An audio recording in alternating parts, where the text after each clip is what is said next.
Okay, here we go. First video. What I want to try to do is make a site, YouTube, someplace you can go.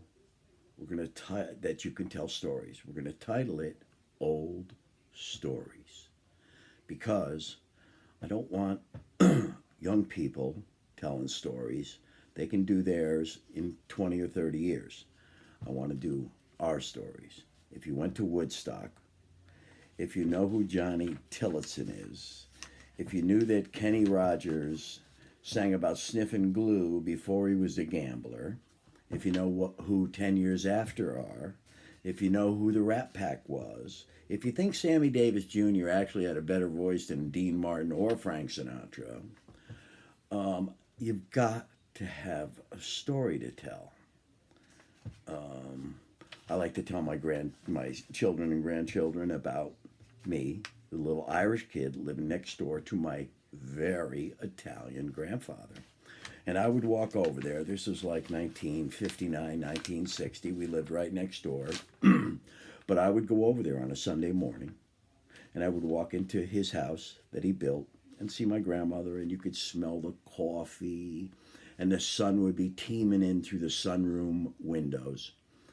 And the air was blue from all the cigarettes and all the cigarette smoke in the ashtrays. But the old men, they'd be sitting around, and when the little Irish kid walked into the room, they would all take off their hats out of respect. I don't know why, but we lived right next door, and it was a great time. And I would leave, and they'd all put their hats back on and go back to talking in Italian. It was always English when I was in the room, but, made a big impression on me when you were 6, 7 years old, and, and it's all going on, and it's right next door, and those are your grandparents, who at the time were grandparents, but they were still younger than I am right now, so I want to hear stories. Everybody's got a story. This is not a money-making venture, not at all. What else? Let's see. The 40s, the 50s. My mom was born in 1932. She's still got a million stories. Sometimes she tells me the same story twice in one night. Or more, twice in one night, 3 times a week, whatever. But that's okay because these are stories, 100, 200 years from now. What the hell? I write it down. I've always wanted to write this stuff down, but now I don't have to. Now I can put it out there online, which would help a God if humanity is still around in 200 years. So will this video. It'll be online. It'll be researchable, blah, blah, blah, blah, blah. So that's my thought process. Tell me a story about your first car. Tell me a story about your first girlfriend. Tell me a story about the first breakup. Keep them short, sweet, concise, PG rated in case my grandkids and kids want to watch them and all that good stuff, because I'd have to start another whole website for the nasty stuff that went on in the world. But we keep it to the 40s, 50s, 60s, 70s, 80s. After that, I really don't think anybody has any stories I want to hear or that you want to hear from the 90s.